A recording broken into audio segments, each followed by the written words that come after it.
The Nordic Offshore and Maritime Arbitration, NOMA. You will find Christian Hauge, partner, lawyer, and partner at Wiersholm law firm in Oslo, and also chairperson of the NOMA Foundation. Together with Paula Bäckden, lawyer at Vinge law firm in Gothenburg, and also the president of the Swedish Maritime Law Association. They will talk about why the Nordic is better. Please welcome with an applause Christian Hauge and Paula Bäckden.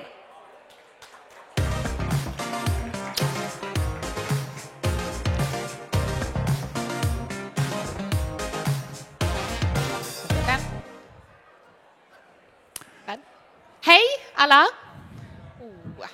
Vad många det var som gick nu när advokaterna kommer. Sorry, English. So we're going to start with the same question, I think, as we heard yesterday. Has anybody done any business here?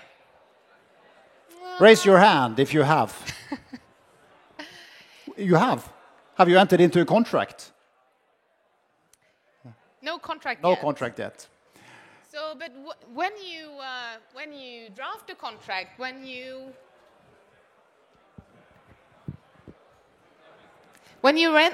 enter into a contract, eventually, after all negotiations, you come to the last clause. Yes. What do you do? And there is, within the maritime industry, there is some tradition for choosing dispute resolution, even going to London, even if the contract is within perhaps Nordic parties. So based on an initiative from the industry back in the middle of 2015-ish, there was a need to start a Nordic initiative to offer what we say in the next, just push through, efficient, transparent dispute resolution with Nordic pragmatism. And we're here to tell a little bit why this is a good idea, aren't we, Paula? Yes. So we realize that most people, most companies, drafting contracts, making contracts, are not, when you're at that point, you're not very interested in the dispute resolution clause that comes right at the end of your contract. Everybody's happy, nobody really cares. No. But sometimes things don't go the way you wanted them to, and the parties to the contract become not so friendly anymore. And then it really matters what your last dispute resolution clause says. Yes. And we are here then to argue that you should choose the NOMA clause, which is available at the internet. But questions might arise, why? Why should we have a Nordic initiative? We have all these other initiatives. We have the Stockholm's Chamber of Commerce. We have the Danish Arbitration Institute. So what was important when we did this work was to preserve what we feel is the Nordic culture of performing arbitration. That's important.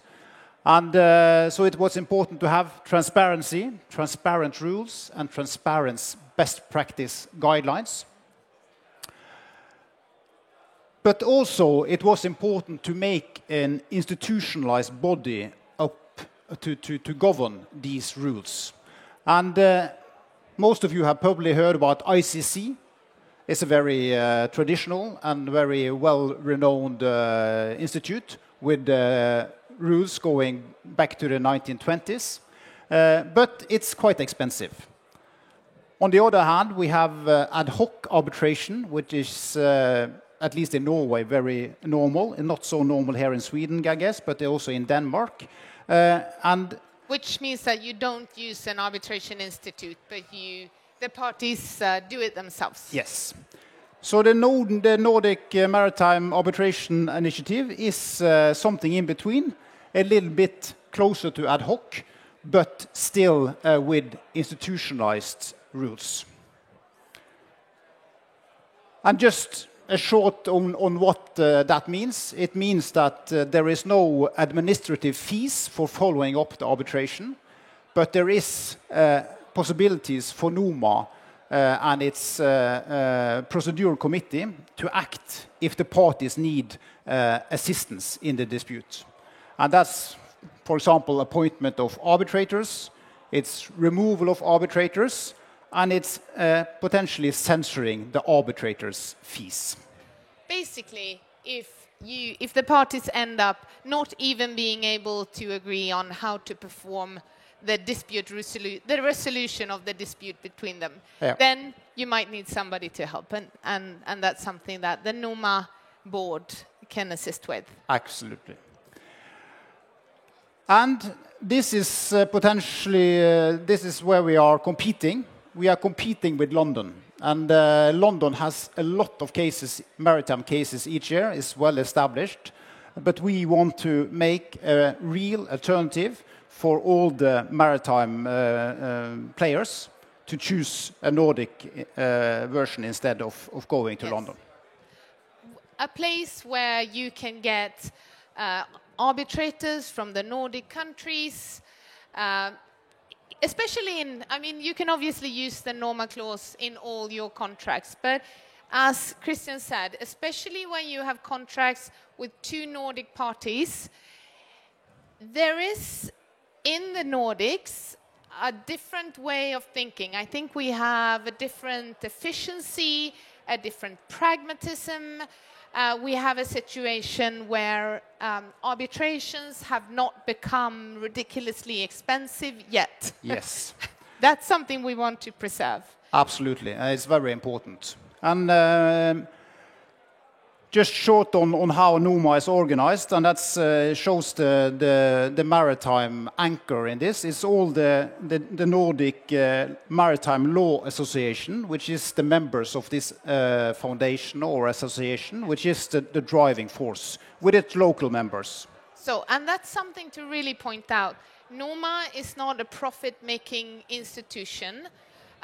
But a non-profit association is actually a Norwegian foundation, which means that the only purpose of NOMA is to provide within our area, our geographical area, an alternative which we think would be good for the shipping business and has been requested by the shipping business. Absolutely. And this is just an overview of the board. You can see a picture here, a little picture of me as well. I'm the chair, as was in the introduction. There is two members from each of the Nordic countries running this association. And we have some very important committees to firstly keep the NOMA products up to date. There is members here from Sweden. Johnny Herre is a well-known name here in Sweden. He is participating in both subcommittees. So this is a very strong and strongly led organization. And in addition, we have members of the different maritime law associations that are constantly working on new ideas. Yes. To have new rules, to update the rules, to constantly improve the NOMA rules. Yes. So what we are arguing and what we are trying to tell people, and I have been around luckily to tell them, not everybody here, but to use the NOMA clause in your next contract. And of course, it takes a little bit more time than just listening to somebody to do that. But what we see now, it has been in use for quite some time. It is now we are seeing that the first awards are coming. And being publicly available to everybody. And interesting, we see NOMA clause used between an Estonian bunker supplier and its customers. So it's in their terms and conditions. And it's in the Nordic insurance plan as an alternative. Yes. We get questions and requests, actually from all over the world. I heard somebody talk about the US just now. So it's important to to take with you that Noma is now an established dispute resolution in terms of it being known Yes. to a lot of parties out there in the world. So suggesting a Noma clause in your contract won't necessarily raise eyebrows, people wondering what the is that. Absolutely. And in Norway, I think we've come a little bit further than here in Sweden. We see it used all the time within the maritime industry, and then also in Denmark, where these two bunkers awards are stemming from. Yeah. And I mean, keeping things at home, keeping the process efficient. We also have a tradition, it's in other places too, but to try to mediate the parties. Yes. And we have some new mediation rules. Preferably, the parties should agree on a solution even before you go to trial. Absolutely. So I urge you to follow Noma on LinkedIn. You will get the latest news there. You can find a short recap on why you should do what we are arguing here from the stage.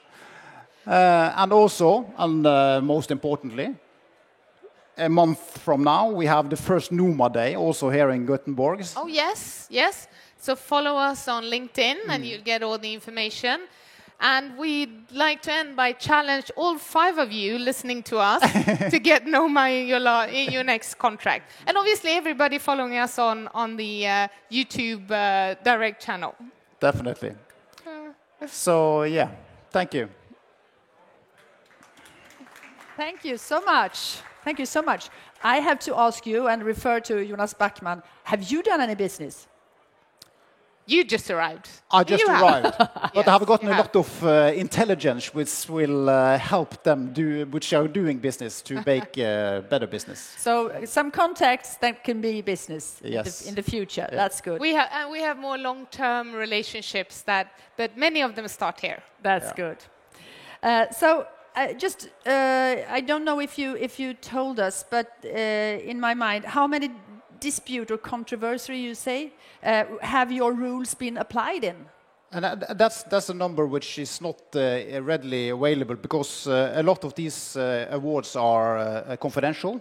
So we have heard rumors about quite a few, but we have only gotten permission to publish the 3 of them now. Okay. So, but we know that there are more, and I know about them, but I can't tell you. Secret. So why do you engage in those issues? I mean, so to say, what's in it for you?